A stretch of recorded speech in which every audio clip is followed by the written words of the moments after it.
What's up, everyone? Welcome back to the Made You a Mixtape podcast. I'm your host, Jason. Today, we have a real special guest here. We have author, life coach. Literally, he's done the everything. Roger Lajoie, welcome to the show. How are you doing, Raj? Jason, I'm great. It's nice to be on the show. Congratulations on your podcast. I'm enjoying listening to them, and it's nice to be with you. When you said we have somebody great on the show, I was looking around. I was wondering who's on, but thanks for complimenting. Well, there's only two pictures on the screen, so it's one of us, and it's definitely not me. There you go. Now, last I checked on your social media presences, you were putting out all these really positive statements from a Twitter account called Teammates. And now that there's a book coming out, can you explain to us what is Teammates? Sure, I'm happy to, and thanks for the opportunity to do that, Jason. So, backstory a little bit. As you mentioned, I do a lot of different things. I'm an author. I'm doing some personal development coaching. I've been a broadcaster, a teacher. We taught together college of sports media. So I'm not going to go into the whole background of my career. But one of the things I've always done on an informal basis is coach, mentor young people. It's part of the coaching. I was at CSM for 10 years. I taught at Ryerson University for 4 years, and coaching, mentoring on an informal basis is something I've always done. And I used a life coach, Jason, about 20 years ago when I found myself in a bit of a rut, stuck. It wasn't as kind of standard as it is today. It's kind of a little bit out there then, and maybe some people still look at it that way, but I didn't. I thought, listen, if there's somebody who can help me, and it really did me a world of good. So back, I guess, around 2013, I started informally coaching, mentoring some former students, some people who felt they could use the advice of somebody who's been around as long as I have, and I really enjoyed it. And in 2019, I hooked up with two terrific guys, Jim Rooney, who is the former owner of the Guelph Storm in the Ontario Hockey League, formerly on the board of directors of the OHL, a high school principal, high school teacher in the Guelph Sports Hall of Fame, accomplished businessman, former president, commissioner of the Intercounty Baseball League, terrific guy. And Chris DePiro, who was the former coach, general manager of the Oshawa Generals, scout with the Pittsburgh Penguins, athletic director at St. Michael's College School, instructor and teacher at that school, former pro hockey player in Europe, and also coached in Europe. So, Jason, in all honesty, all kidding aside, is that what I decided, one of the mantras I've always had is that if you're the smartest guy in the room too often, you're in the wrong room. And as much as I have confidence in my abilities, and my coaching time from 2013 to 19 was good, it wasn't good enough to take it to the next level unless I found partners. So when the three of us get together, I'm very happy to tell you that I'm the dumbest guy in the room. So I started to learn an awful lot. So we started our Teammates brand. We started posting positive messages. I've done that on social media. I'm just a positive guy, Jason. I don't see any reason to be negative. So I did that informally, and we joined together in 2019. And in the last 21 months, we designed a specific, measurable course that we put our clients through. And we do it in conjunction with the book that was just officially released Monday. However, the book has actually been out a little bit longer than that, and our clients have worked with this book with us in the past. But now it's available for anyone who would like to purchase it. So Teammates is a personal coaching development business with the three of us that produces books. We have another one down the pipe. We have other products we're going to be doing, and gives people an opportunity to experience personal development coaching with the three of us. So that, in a nutshell, is what it is. And I've had a blast with it. I'm having a ball. It's rewarding as all heck. Our clients have been great. I mean, I've been doing it since 2013, but now we're at another level.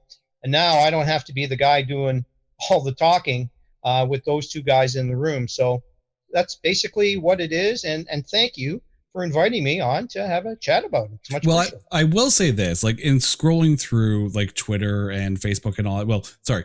Let me rephrase that. In doom scrolling through Twitter, it's nice to see, the positive messages that you guys are putting out there, because it's a nice little break from all the hell that's going on. Well, let me stop you there. Thanks for that. But I choose not to look at this as all the hell going on, Jason, because at the end of the day, Our coaching business and this book would not be available in 2021 if not for COVID. And I think what we need to do coming out of this is to make it, realize, and we all have taglines. Jim, Chris, and I use taglines. And my tagline is look for the good. And I really do believe, Jason, when we're trying to life coach people and talk to them, is that you've first got to look for the good all the time. And optimism and looking for the good is not saying everything is good. It's looking for the good in every situation. And we don't succeed in life despite adversity. We succeed because of it. And our business is going to the next level, not despite COVID and all the hell that's going on, because of it. And if you take that approach and look at it, not just for our business and anything, here's what's going to come out of COVID. More of us are going to work at home. We're going to stay safer. The environment is going to be better. It's almost like the universe just put the hammer down and said, okay, you're not going to listen to me? Jason, how come it took us so long to start working at home as a society? Like, remember it was kind of cool there, for a while. You're a certain vintage too. Remember some companies, they started working. As I look at the hair, yes, a certain vintage would be a nice way of putting it. That's a compliment. Experience, trust me. Especially when you consider the alternative. So through that. So you go through, all of that. So basically, yes, but I don't look at it as like, in the doom and gloom. I just choose to look that I think a lot of good is going to come out of this. Has it been a tough situation? Oh, brother, there's no doubt about it. But I choose to look at the positive, and I choose to say that I think as tough as it's been, we're going to come out of COVID a lot better species. Obviously, pre-pandemic, you said you were doing some consulting work and, not necessarily consulting, but, coaching work and getting people on the right track to chasing those career dreams. What I'm seeing a lot of this past year is people taking a moment to really reevaluate their situations, really, ask themselves, are they on the right path? Do you find in this past year that you're getting a lot more people in that self-evaluation, self-realization mode and coming to you saying, can you help make sure that I'm on the right path? That's a great question. And the answer is yes. And that is another thing of what I just was talking about in terms of a positive benefit of COVID. That is something every human being should be doing on a kind of regular ongoing basis, Jason. And maybe it took COVID to make people stop for a second, take a breath, do a reset and say, am I living the way I should be living? And how much, we get so caught up in our careers and our jobs and this is going on. I got all this stuff happening and back and forth, and we get so distracted. Jason, most of us spend more time planning our vacations than we do on how we want to live our lives. We spend more time planning a trip to the cottage on a weekend than we think about the overall thing of life. We're just so busy doing our stuff, we don't have any time to really stop and think. So back to COVID and a benefit and looking at the good of COVID, you're absolutely right. And I'm not bragging about this, but we're really getting inundated now with people saying, you know what, I'm open to this. I'd like to know something about this. Like, how does it work? Because I'm really thinking about what, it is I want to do and what direction I'm going in. So it took COVID to do that. So thanks to COVID. I know nobody wants to thank COVID, but I can at least, I think I'm far enough evolved to say I can appreciate that would not have happened if it wasn't for COVID. You're bang on. There's no question. A lot of us are thinking now, how am I living? How do I want to live? Jason, in my career, when I started, maybe I was ahead of my time. When I started my career, I wasn't typical. I didn't say, I'm going to get this career, and then I'm going to decide how to live. I started by saying, this is how I want to live. So how can I design my career around this? And that's why I wound up doing 100 different things. That's why I dabble in so many things. That's why I'm on 2 to 3 days a week on Sportsnet 590 The Fan, official score for the Jays, teaching, because you can put them all together and you have a pretty good career. By themselves, it's not enough, but financially usually. But flip side was, to me, it's how do I want to live? What is my day going to look like? Do I want to get up at 7 o'clock and fight traffic and work 9 to 6 for anything? It's not that I'm lazy. It's not that I didn't want to work. I went that route. Now, I don't suggest to all my clients that they do that. But first, especially when you're starting out, think about what do you want it to look like? What do you want to be doing? How do you want to live? Not what you want to do. That's your career. That's your job. How do you want to live? How does a good life look for you? And it's not in terms of laziness. Jason, the people that take the time to be retrospective on this turn out to be some of the hardest working people that you're ever going to meet. And they're very driven, but they understood a real important lesson of life. Gratitude and ambition are not opposites. People think they are. They think if you're too grateful or you just, design your life, or you're selfish. That's selfish to do. I worked 80 hours a week, and I had to do this, and I had unpaid internships, and then everybody else should do that. Well, maybe that worked for you, but I think we all need to decide what works for us. Success is a very individual thing, Jason. There's no cookie cutter to all these kind of things, and that's true of money, careers, and every other option. So what we do with our clients is get them first to stop. I'm a big breather, Jason. Take a breath. Okay, now let's think. How do you want to live? What does your life look like? What is a successful life for you to look like? And that's how you build and aspire to get where you want to go. Because, Jason, everybody's idea of success is not the same. And some people's success would be hell for other people. So maybe COVID's going to get us thinking about that. It's about time we did.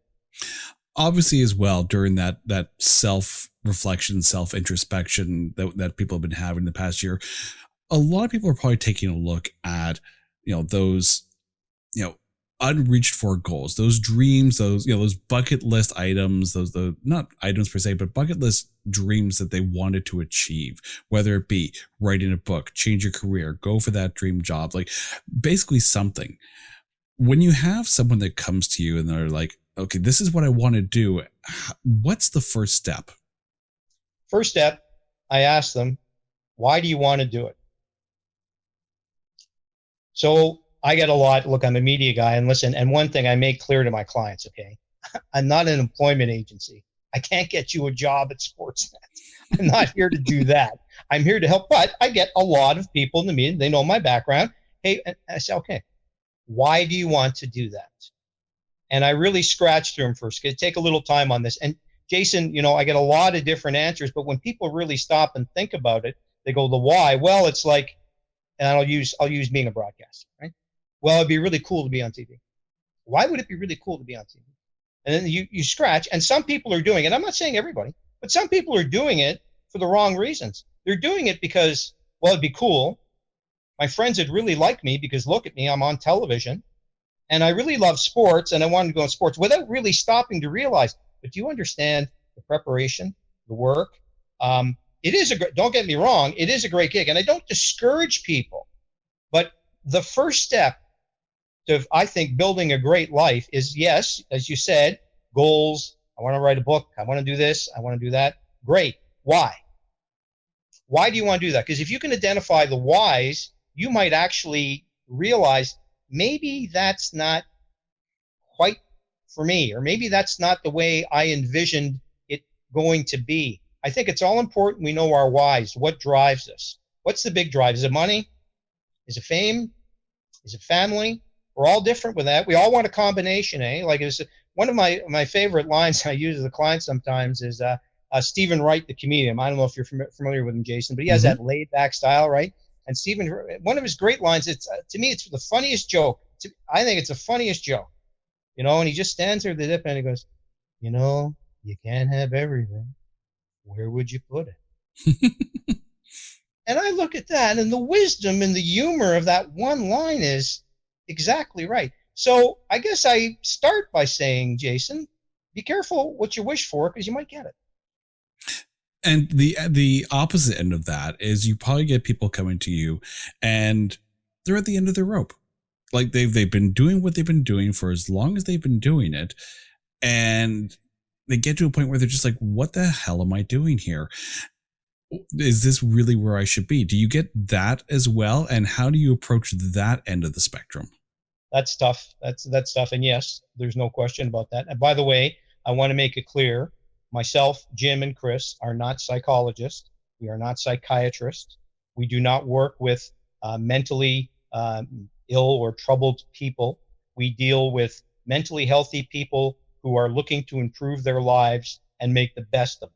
So let me make that clear. I don't offer psychological advice. Jason, sometimes when you reach in and there are people like that, they require something at a pay level or pay grade much higher than the three of us, and not just pay grade, but a properly trained person for it. But the vast majority of our clients and the vast majority of people who are battling things like that just require. So again, all right, let's take a breath again, sit down. So let's say you come, you say, I'm stuck. I don't even know where it is going. Okay. All right. Why? Why do you feel stuck? Why is it so difficult for you?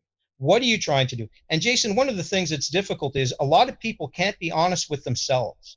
You can lie to other people, and that's bad. But when you're lying to yourself, you're going to be doomed in terms of being happy. Because I'll use again the broadcasting example. I just said, I give that to some clients, and they're saying, well, you're telling us not to chase our dreams. Hey, you decide. You want to be on TV and be a TV broadcaster? You chase that down like you're running after the last bus of the night, pal. And I'll help you and show you steps how you can get there. If you're sure and you got your why, then go for it. But the people who get stuck, I think, are frustrated because if you scratch down again, they don't know their why. They don't even know why they started doing this. We had, and I guess another frustration I think comes, Jason, again, sounds like it's all broadcasting because Jim and Chris and I are all sports guys. I'm the broadcaster. Jim is an educator and an executive and a high school principal. Chris is an athlete, a hockey player, and an athletic director. So we have sports backgrounds, but we came to the one major conclusion. Sports teaches us a lot about how to live our lives, but sports is not life. In sports, to be a winner, there must be a loser. It's just the way it works. You can't be a winner unless you beat somebody else. So we can learn the lessons from sports, but in life, we can all win. Our victory does not take away from somebody else. That's a scarce way of thinking. So when a client comes and says he's stuck, we dig in, find out the why. All right, let's settle it down and see where you are, and then be honest with yourself. And then there are some people, yeah, well, I really, I didn't really care. I went to CSM, and I was there, and I didn't get a job.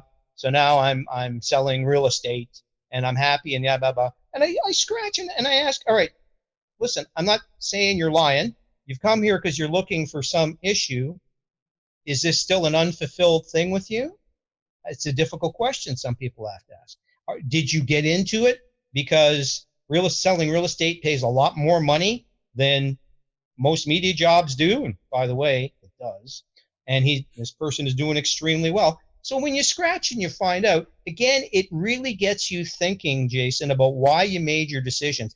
When you identify your whys, I think it gets a lot easier. And I think the people who are stuck, Chris tells a great story when he was a young man and his parents took him on vacation to Vegas he just finished university. And they said, come on, we're going to treat you and we're going to give you a trip to Vegas. They went to Vegas and a nice time. And Chris was at the pool and he met a terrific older gentleman who said, so what's your story? And they got a conversation. Well, my parents took me here. And he says, so what are you going to do in your life?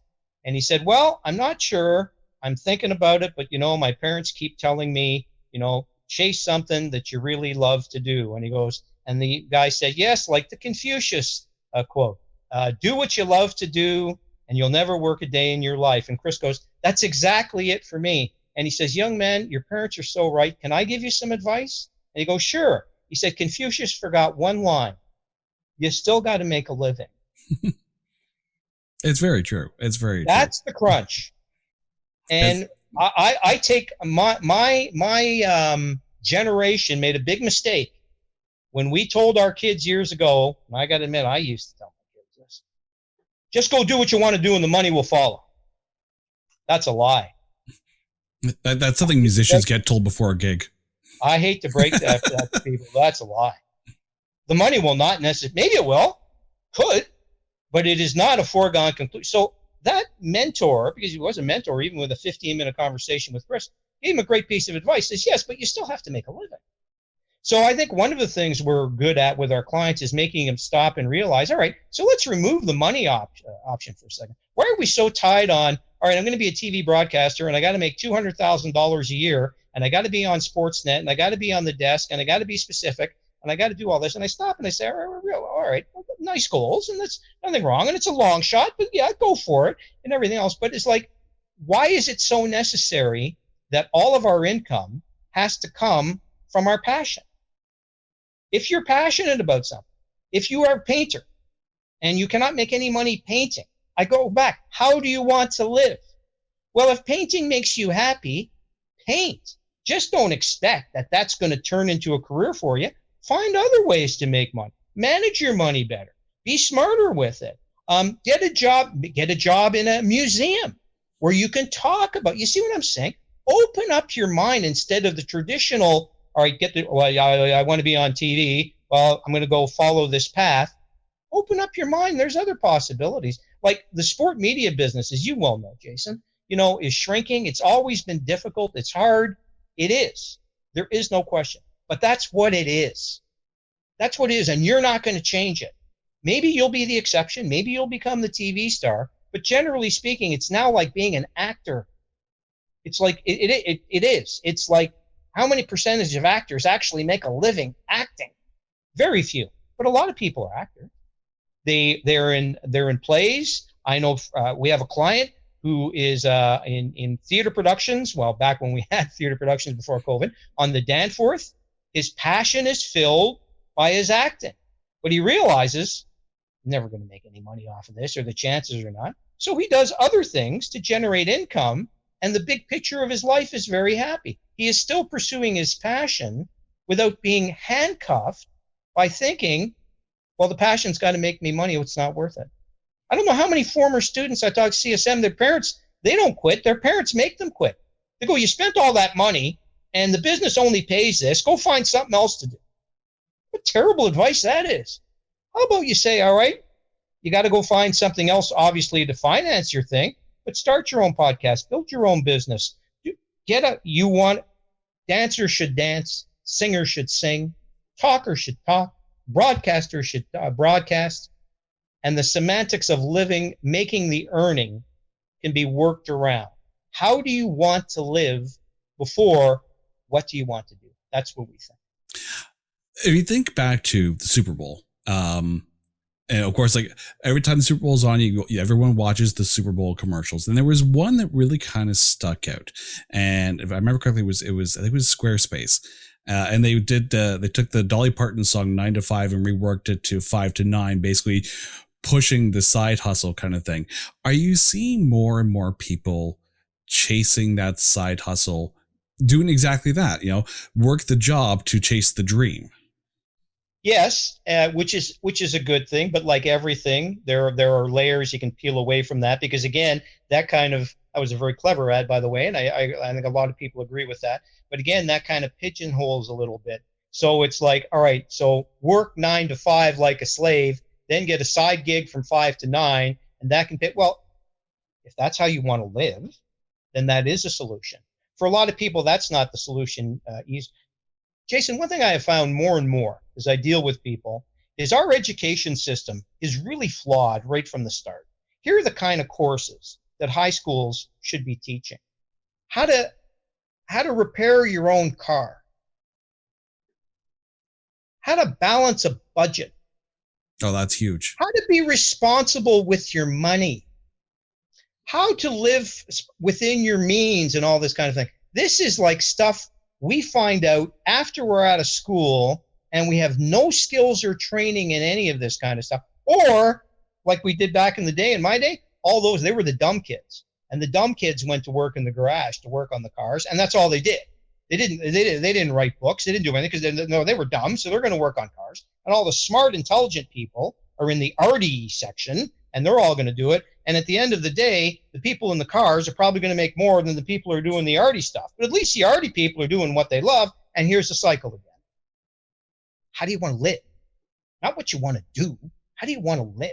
So if your passion is driven by something, that's great. If you're one of the very lucky people, and this is why I consider myself blessed, Jason, I have managed to craft a career that has paid me good money, not great, but I've had a lucrative, good career doing what I love.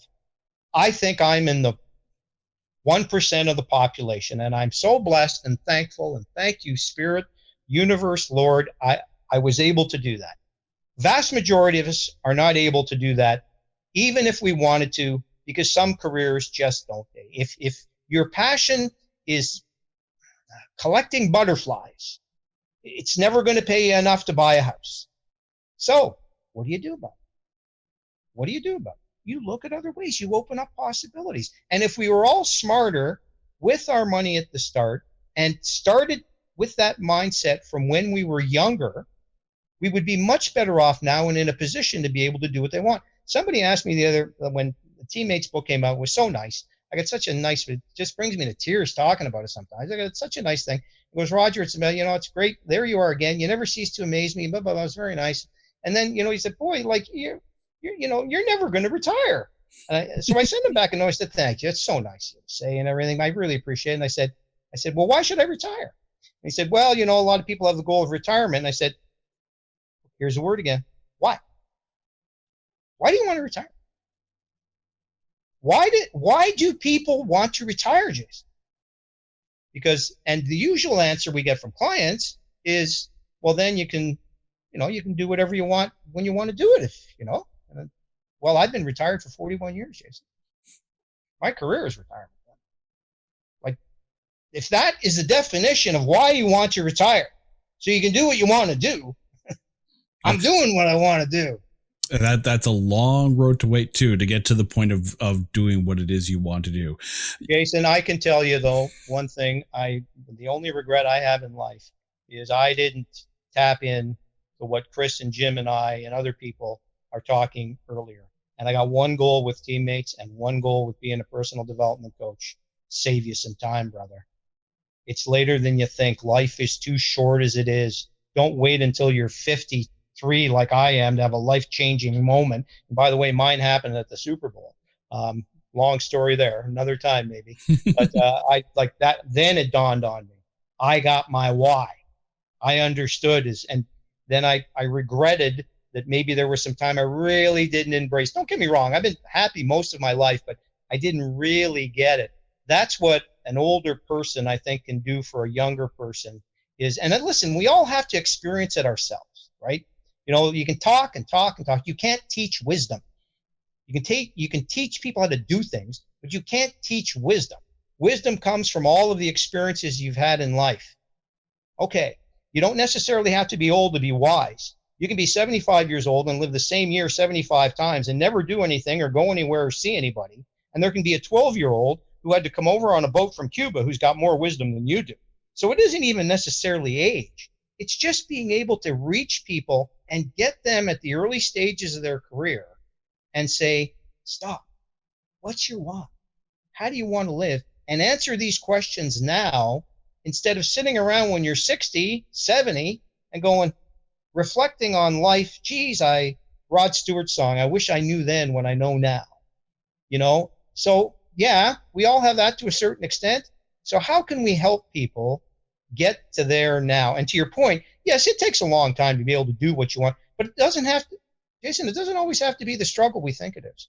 I have seen a lot of people who have managed to navigate this quite well. And especially, again, because this is a sticker, for a lot of people, it is. It's money. Didn't handle their money properly. And as a result, they have to continue to chase work so they can get to a position where they want to do what they can do. And again, I go back to there's more than one way to get this done. And that's where the trap is. Well, Raj, I couldn't. One client said to me, I couldn't. I was working at a small radio station. I was only making, $30,000 a year. And all right, what were you doing all those years you were working there?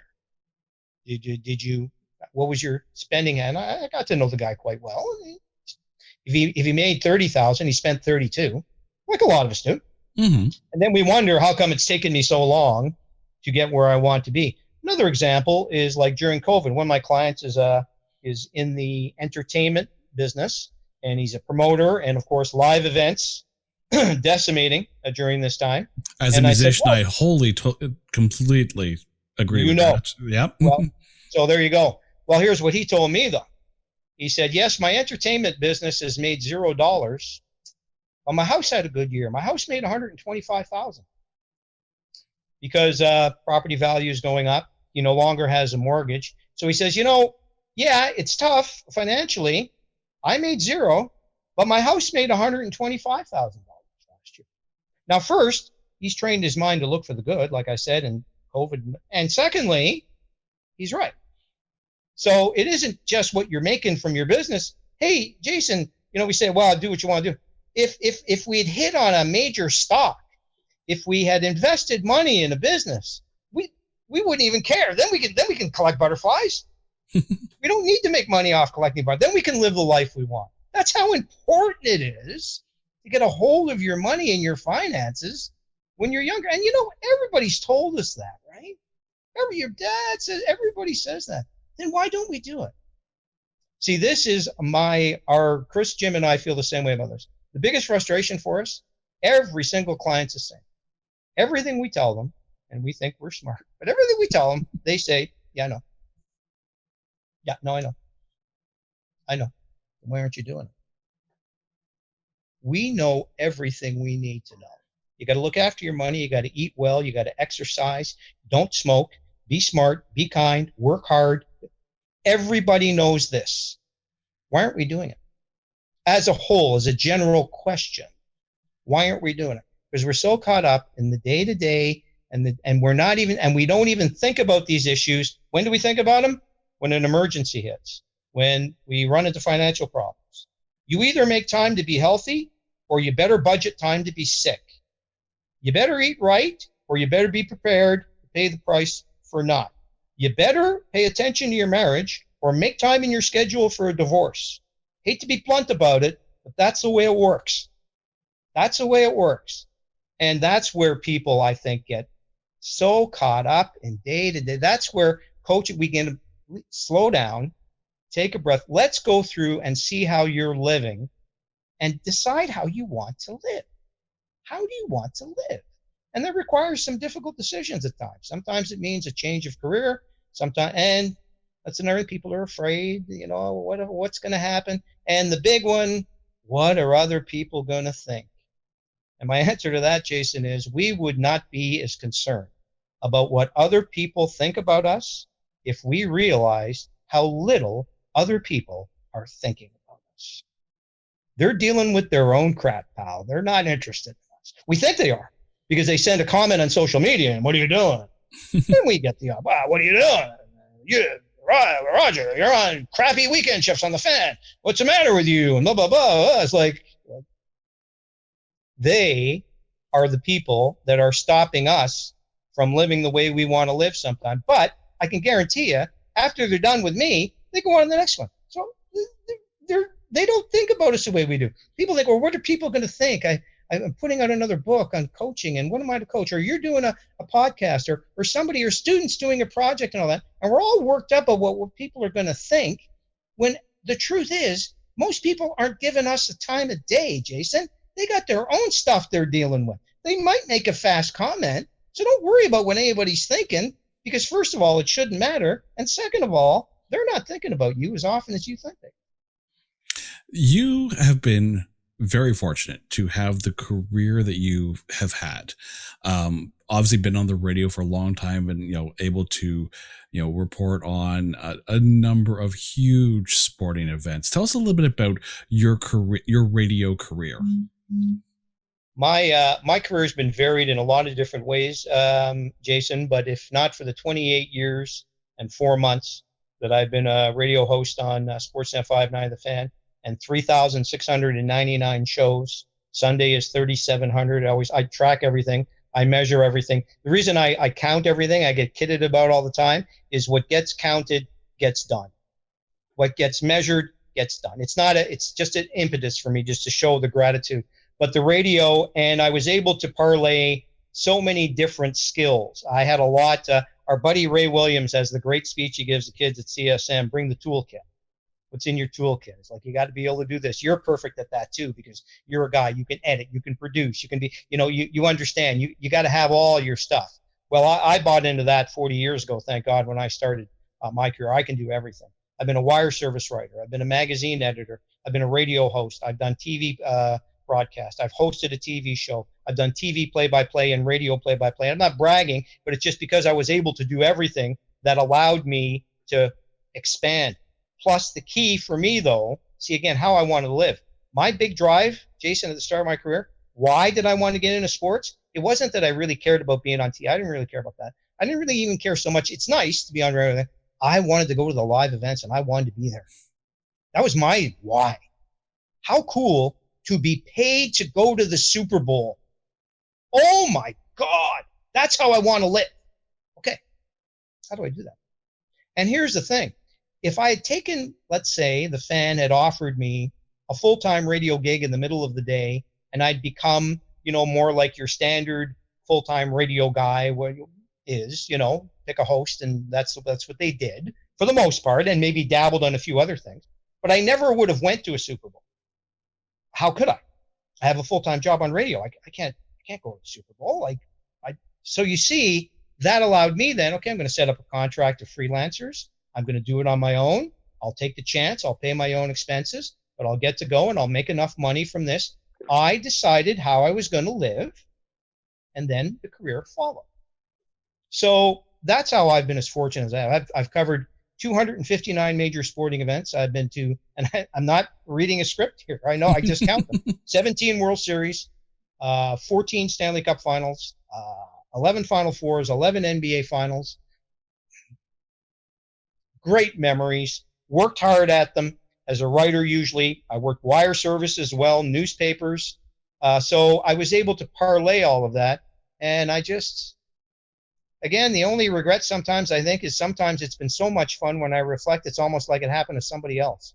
It's like, holy geez, I did all that. And so, yeah, I'm very blessed, very grateful. And I tell you what, if I can find and help a young person or two or three or more navigate that so they've got a shot of having a life like that, I'm going to be so happy. But flip side, some people, Jason, I want to be a full-time anchor on TSN. Well, my life wouldn't have been good for that.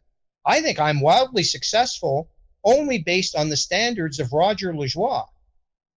Wildly successful for other people would be, you should have had your full-time show on the Fan. That is not success for me. That would not have worked for me. That's not how I wanted to live. Worried about every ratings book, the pressure. Then it goes on to TV. Then I got to wear the suit and tie if I'm on TV, and I better branch out into it. And it's like, and I'm not dismissing that, but that is part of what that occupation is. So I had to do a lot of stuff I didn't want to do to get to do the things I wanted, but I was chasing what was good for me. My success is not your success. Everybody has a registered trademark of their life, Jason, as to how they should reach what they want to reach. To me, being a network anchor, that is not for me, man. I would never have wanted to, not because I'm lazy, not because I can't, not because, it would have been kind of cool if I could be the fill-in anchor for 2 weeks and then go to the Super Bowl and do all my other stuff? Of course not. So that's the key, is what is success to you? How important is it that you're home for dinner every night? How important is the family? How important is getting 4 weeks holidays? How important is the annual salary, especially if you don't watch your money? And by the way, if you don't watch your money, it doesn't matter what you make. It does not matter what you make. If you don't watch your money, it's not your income, it's your outgo. I don't want to sound like a financial advisor on top of everything else, but that is indeed the case. People think, as soon as I make, as long as I get to 80 grand, then I'm going to be all set. If that's your thinking, 80 grand won't be enough, brother. I'm telling you, you're going to get 80,000 other things going. You're going to have a bigger car, bigger house, more expensive this, more expensive that. That is, how do you want to live? And listen, by all means, if you want to chase money, go for it. If success for you is the biggest bank account, To me, I think that's kind of an empty life. But if that's what you want, go for it. At least you're following your own dream. Don't follow somebody else's. Jason, you're either working to make somebody else's dream come true, or you're working to make your own dream come true. Way too true. Way too true. We're now just a little over a year past when Rudy Gobert, touched a bunch of mics and pretty much stopped the entire world of sports. As someone who works in sports radio, what was that big stretch of time with no sports like? Because I've been in broadcasting now for a number of years, and I remember like back in 2001 when everything stopped for a couple of days after September 11th, we went months without anything. How was that for you, working in radio covering sports? I'm laughing because I'm thinking back to that night. So that night I was in a local watering hole where I'm found quite often, by the way, but that's another story. And I'm sitting and we're watching with everybody else, and people are like, they're wearing gloves and there's hand sanitizer, but there's no mask. It's just the infancy of this, and people are they're scared that what the hell's going on.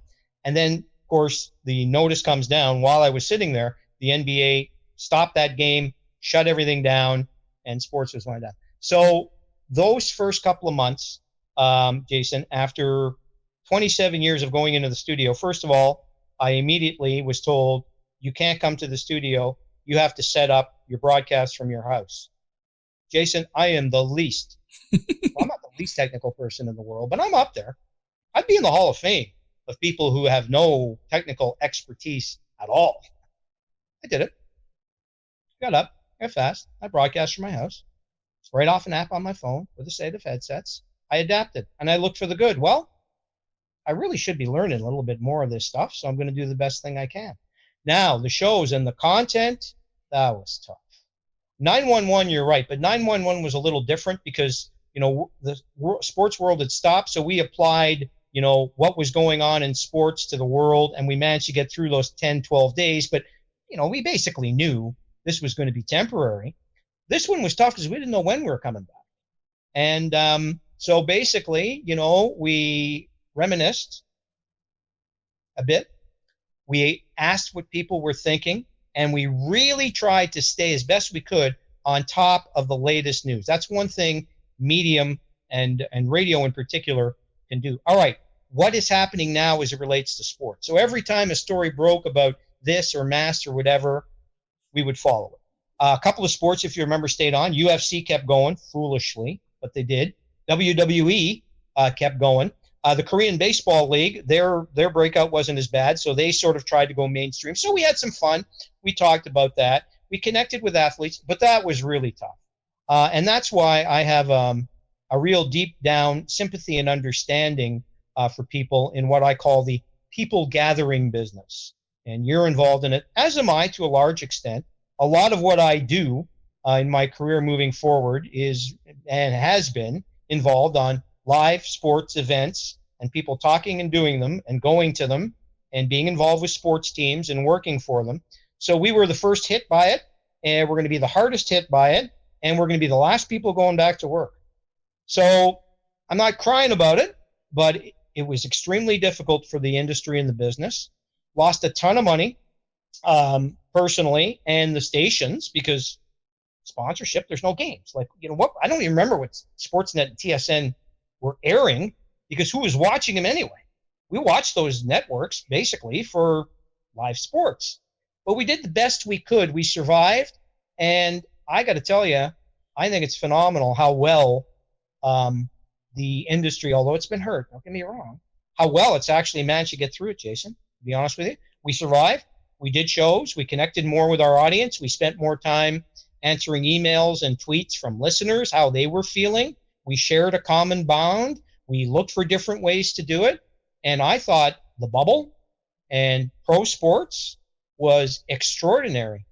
I thought it was absolutely extraordinary that the NHL, the NBA, MLB, NBA, all the major sports leagues completed all of their seasons, declared champions in every league, and not one player was really seriously, there were some people who were sick, affected by COVID. It's a miracle. It's an absolute miracle. So flip side is, Jason, it's been bad. And I feel for anyone, yourself, you're one people too, you're out in bands and that's part of your repertoire and what you do. The only solace I'll give them now and to everyone for you is, guys, just hang in there a couple more months, because I am going to tell you, your industry is in for the biggest comeback you have ever seen in your life. You just imagine the demand for movies, concerts, sporting events, restaurants. You'll have to book a reservation 3 months in advance to get into a place that now has to seat 10 people wearing a mask. There will be what they call revenge travel, sports, entertainment like we've never seen. The Roaring 20s were called the Roaring 20s because, people were, and everyone thought, everyone was so happy because a world war had ended. Now, in retrospect, no. You know why they were so happy? Because the Spanish flu ended in 1920, and everybody went crazy for a decade. And I think we've already seen a little bit of that. If you remember last year, Trevor Lawrence was from Clemson. He was out with COVID. Notre Dame beats Clemson, and you get that moment where everyone at Notre Dame just rushes the field. And when you sit there and you're watching, it's like, oh dear God, like, did they forget that there's a pandemic going on?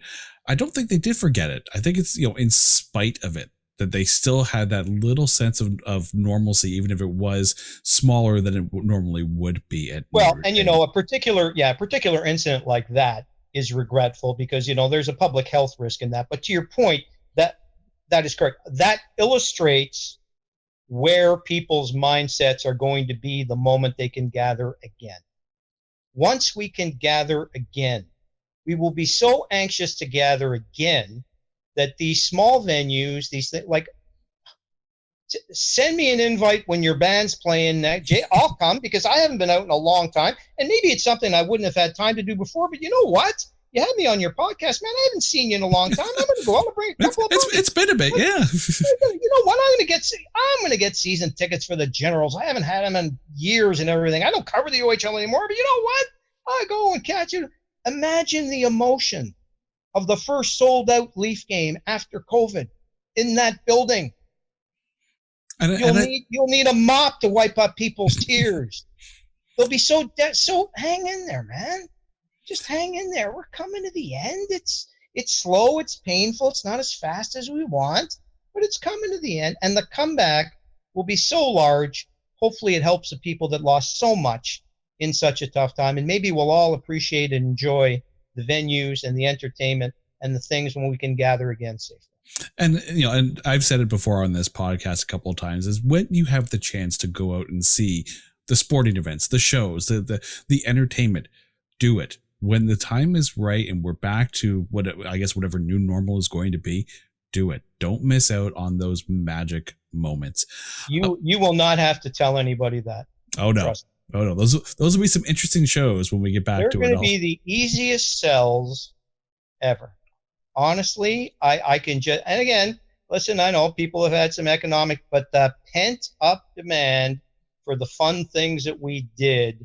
All I know is my producers and people I work with on the fan all they're talking about is where they're going first when they can fly and have a vacation, and what concert they want to see first, and when they're going to get together with their buddies and gather again. It's coming to the end. We will gather again, and maybe we'll love it and appreciate it even more.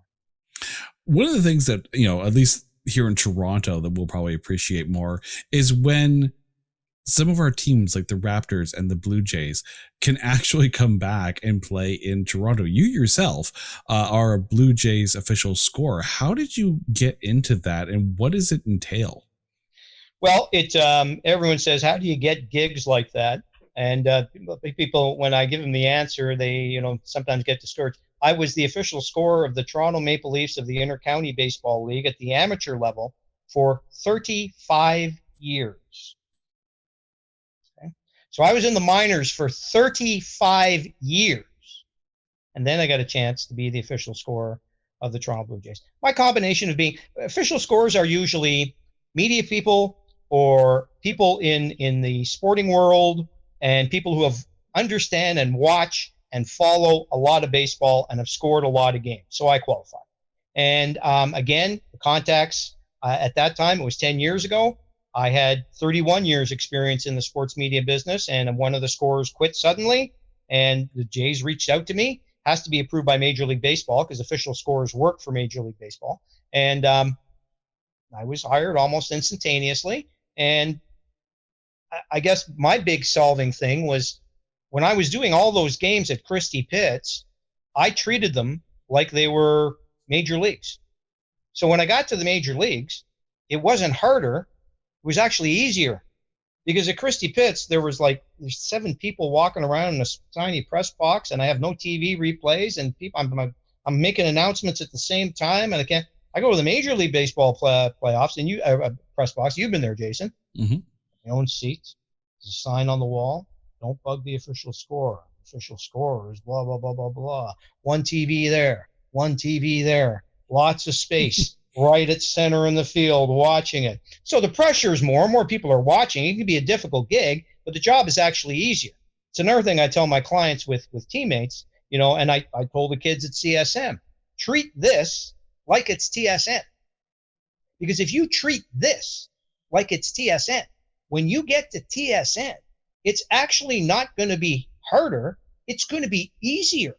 Because instead of being at CSM in the smaller studios and you have to do your own makeup and you're wondering how it's going and maybe the teleprompter's not working or whatever and blah, blah, blah, blah, blah, at TSN, it's, hey, can you fix your hair? Oh, look, someone will come up. They'll fix your hair. They're not going to let you fail. It's easier to work at Sportsnet or TSN than it is to work for cable.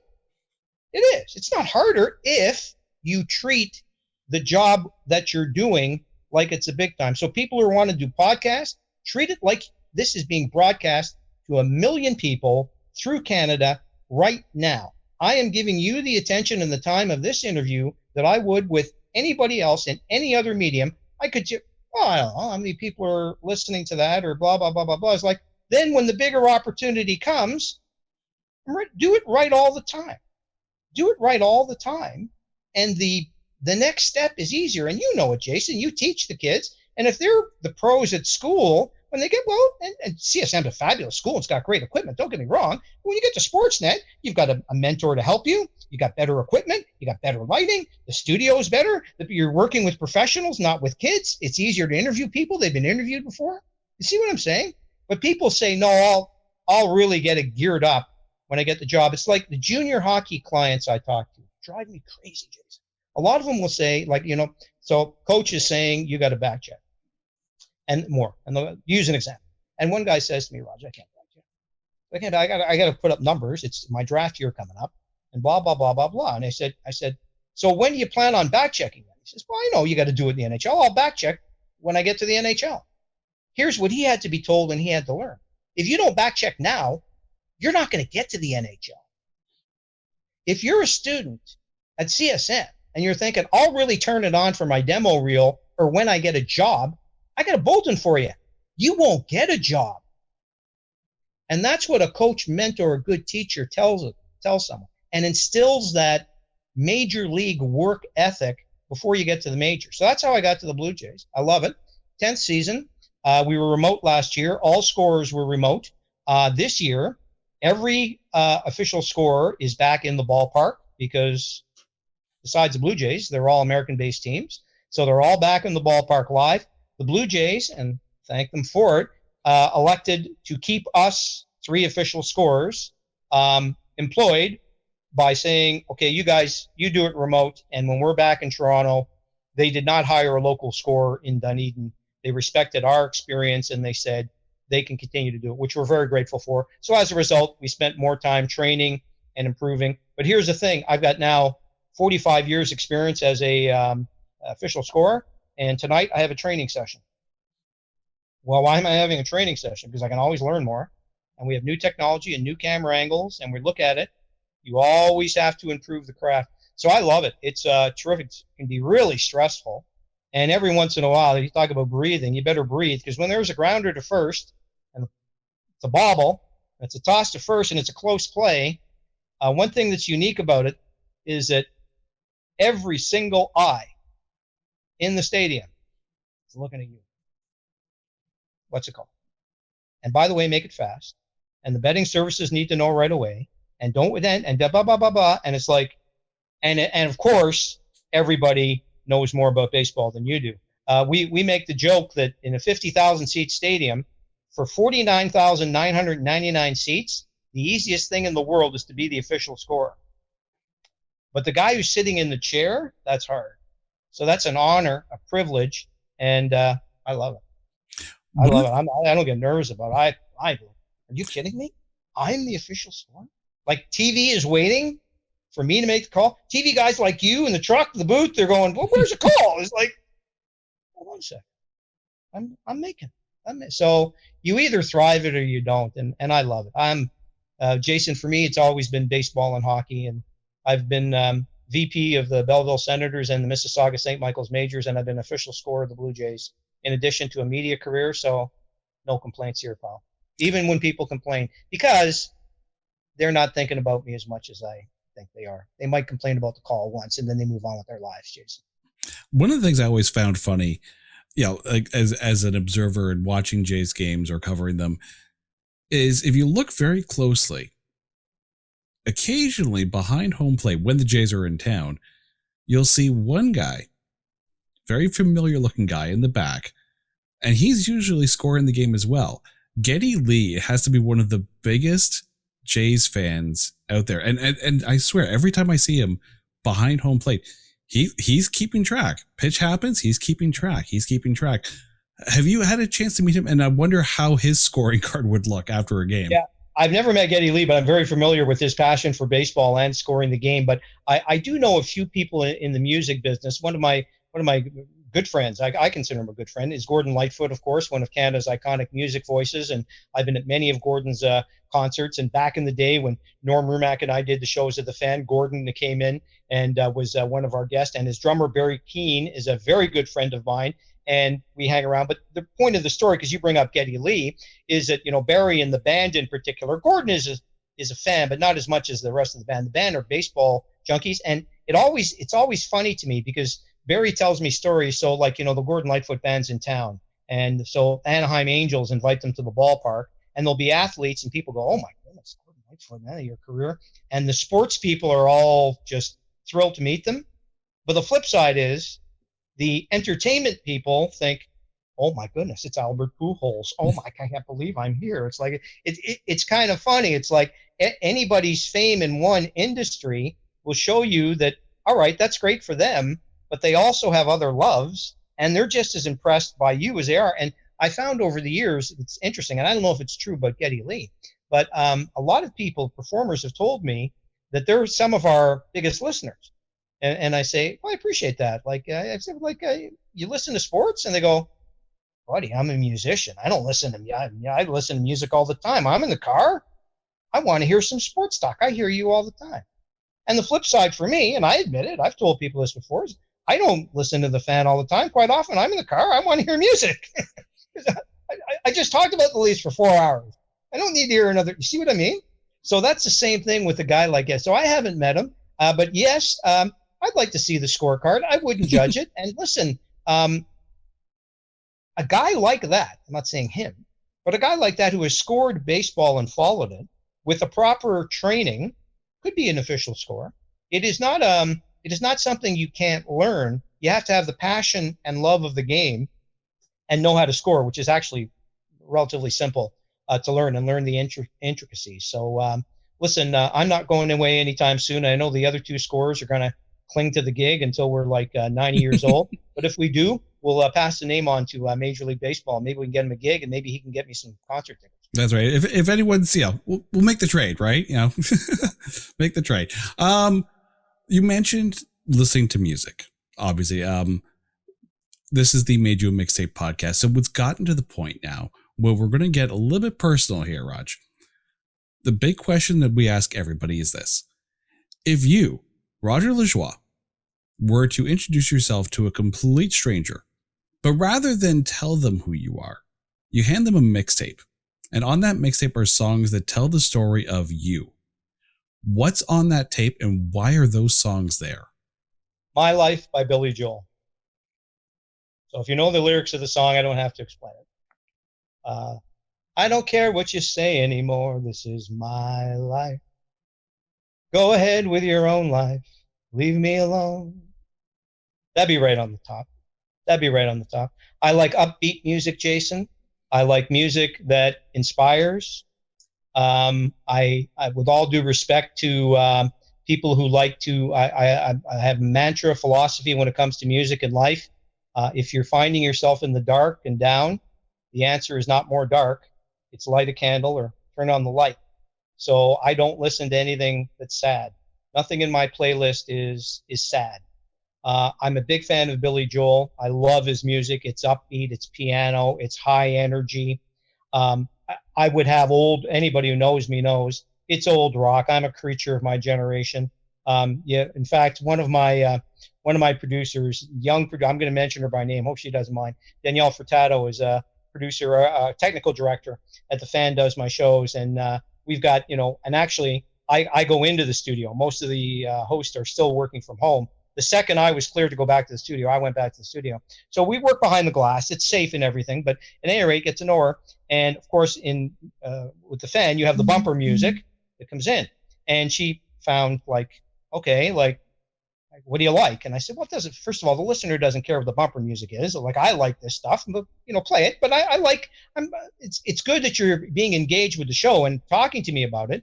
At the end of the day, this isn't music, but yeah, I like 60s, 70s, and you can stop around the 80s and even some of the 80s. So she goes, wow, that's easy enough. So you should do that. And almost every song she can play, I can sing.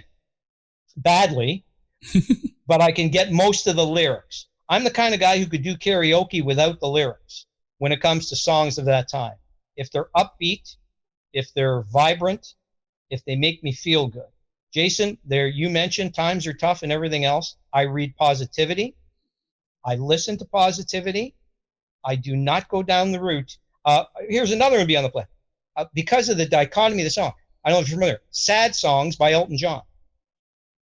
Because he writes a song called Sad Songs, talking about sad songs, but it's so upbeat, you got to dance and move to it. Sad songs, they say so much. I warned you, I'm terrible. But that's what I want from music. I want to be uplifted. I'm not current, I have to admit. I'm an old school guy, but Billy Joel would be up there. Elton John would be up there. And only vibrant music. I love piano sound. I'm a big backer, and music can make you feel good. So why would you play music that brings you down? Positive reading makes you feel good. Why would you read something that brings you down? A positive movie makes you feel good. Get where I'm going. So it would be old school, be mostly Billy Joel, Elton John. It's a tough question to come up off the top, because after this is one of those questions, I'm sure other people have said it to you. I'll think about it as soon as we're done. Oh, wait a minute. There's other songs in there. But Billy Joel's My Life is, if any, it's my theme. It's my theme. And anybody who knows the lyrics of the song, they read it, they go, okay, if someone's going to introduce me, there you go. Live your life the way you want to live it. Raj, this has been such a fascinating conversation, very uplifting, and I hope that everyone out there who's listening to this, chase those dreams. Absolutely chase those dreams. Roger, thank you so much for this. Where can we listen to you? Where can we find you on social media? And where can we find the Teammates book? You are so kind to say that, Jason, and thank you. And you did a wonderful job, and your show is great. It looks great, so congratulations. Keep it going. It's great. I'm on Sportsnet 590 The Fan, mostly weekends, nights now. I'll just use the example. This coming Sunday, depending on when you're listening to this podcast, which is the 28th, I'm on from 5 to 8. Next week, I'm on Friday night, Saturday, and Sunday, but sportsnet.ca/fan590 has the schedule, and my personal website, rogerlajoie.com, always updates the website. So if you'd like to know when I'm on, please, that's flattering. But you can follow the Fans account on social media. I'm on a couple of times a week on weekends. Still delighted to be involved in that. The Power of Teammates is available at amazon.ca, which is the preferred site for most people to get books. You can also get it at barnesandnoble.com. It's also available at freezenpress.com. But in this day and age, Jason, we don't need to tell people where to find things. You can Google it, you can find it, and everybody knows where to get it. I appreciate that. And that is one of the coaching mantras of teammates, is that we know everything. We just have to go apply it. That's our thing. I'm on Twitter, very active on Twitter at the Raj590, at the Raj590. I get teased from people who say on my show, oh, there's Raj, at the Raj590, at the Raj590. And you're right, chase your dreams. And here's another thing, pet peeve, kids, people starting the business, don't say, hey, that's shameless self-promotion. No, shame on you if you don't self-promote. And don't tell everybody you got a great show. Do a show, the audience will tell you it's great. And you're right. Chase those dreams like it's the last bus of the night, and get some help. And it doesn't have to be from teammates Roger, Jim, and Chris, but get a mentor, a person who's been around. The best way to get what you want in life is help somebody else get what they want. And the best way to learn how to get there is follow somebody who's already done what you want to do. Reach out to them, and you'll find a lot of people will be willing to help you. And here's to the end of COVID soon, and can't wait until we can gather again. And I thank you very much for the time, Jason. Raj, thank you so much for giving the time to be on the show. This has been the Made You a Mixtape podcast. If you're listening to us on any of the audio streaming platforms, you can actually watch this entire interview in its entirety on our YouTube channel. But if you're watching us on YouTube, you can actually download the show and listen to us on the go from any of the audio streaming platforms. And you can find us on Twitter at the MYAM podcast. Until next time, thank you so much. We'll catch you later.